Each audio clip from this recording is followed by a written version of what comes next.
نحمده ونصلي على رسوله الكريم اما بعد اعوذ باللہ من الشیطان الرجیم بسم اللہ الرحمن الرحیم۔ معزز سامعین کرام، ایک ویڈیو پہلے بھی ہم نے شیئر کی تھی بسم اللہ الرحمن الرحیم کے خواص، کچھ اور فضیلتیں ہیں جو میں آپ لوگوں کے ساتھ شیئر کرنا چاہتا ہوں۔ بسم اللہ کی ایک بہت بڑی فضیلت ہے کہ کسی کاغذ پر 101 دفعہ بسم اللہ لکھیں اور کسی کیت میں ایسی جگہ دفن کرے جہاں کوئی گندگی نہ پڑتی ہو۔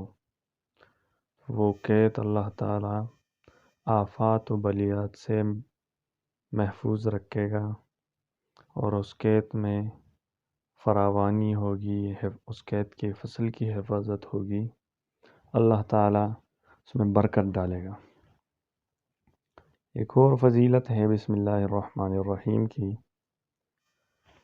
625 دفعہ کسی کاغذ پر لکھیں اور اپنے پاس رکھے تو اللہ تعالیٰ اس بندے کو ایک ہیبت عظیم دے گا، لوگ اس کو ایک عزت دیں گے، جہاں جس محفل جہاں بھی جائے گا اس کی اپنی ایک ہیبت ہوگی، ایک وقت ہوگی، لوگ اس کو کوئی تکلیف نہیں پہنچا سکیں گے۔ اور یہ الحمدللہ میں نے 6-7 سال پہلے لکھی ہوئی ہے اور میرے پاس پڑی ہے، اور ان 6-7 سالوں میں اللہ کے کرم سے کوئی تکلیف مجھے کسی سے نہیں پہنچی ہے۔ اچھا جی، ایک اور فضیلت ہے، سونے سے پہلے 21 دفعہ بسم اللہ پڑھیں تو چوری اور شیطان کی اثرات اور اچانک موت سے اللہ تعالیٰ محفوظ رکھے گا۔ بہت بڑی فضیلت ہے یہ، 21 دفعہ 1 منٹ نہیں لگتا۔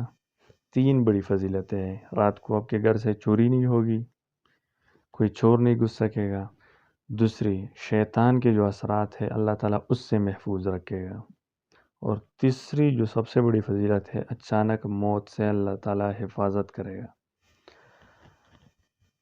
اچھا جی، ایک اور فضیلت ہے، اگر کسی ظالم کے سامنے 50 مرتبہ بسم اللہ الرحمن الرحیم پڑھے اللہ تعالیٰ اس ظالم کو مغلوب کرے گا۔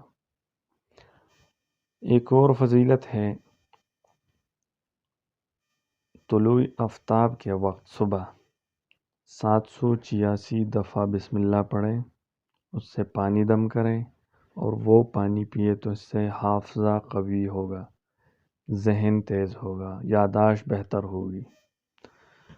اچھا جی، ایک اور فضیلت ہے، کوئی 786 مرتبہ بسم اللہ پڑھیں، پانی پر دم کریں اور کسی کو اس سے نفرت ہو اس کو وہ پانی پلائے تو اس کو محبت ہو جائے گی۔ جیسے اگر میاں بیوی کے درمیان کوئی مسئلہ ہو، کے بیچ محبت نہ ہو، نفرت ہو، تو اگر خاوند جو ہے وہ اپنی بیوی سے نفرت کرتا ہو تو بیوی 786 دفعہ بسم اللہ پڑھ کر پانی دم کرے اس کو پلائے، محبت ہو جائے گی۔ بھائی اور بہن کے بیچ، بھائیوں کے بیچ، ماں باپ کے درمیان ایسی کوئی بھی نفرت ہو تو اس کے لیے بہترین وظیفہ ہے، لیکن اسی وظیفے کو کسی ناجائز محبت کے لیے استعمال کرنا انتہائی خطرے کی بات ہے۔ تو یہ چند فضیلتیں تھی، میں نے آپ لوگوں کے سامنے رکھی، یہ فضیلتیں دوسرے مسلمانوں کے ساتھ بھی شیئر کریں تاکہ کسی کا فائدہ ہو۔ جزاک اللہ خیرہ، اللہ پاک آپ سب کو جزائے خیر دے۔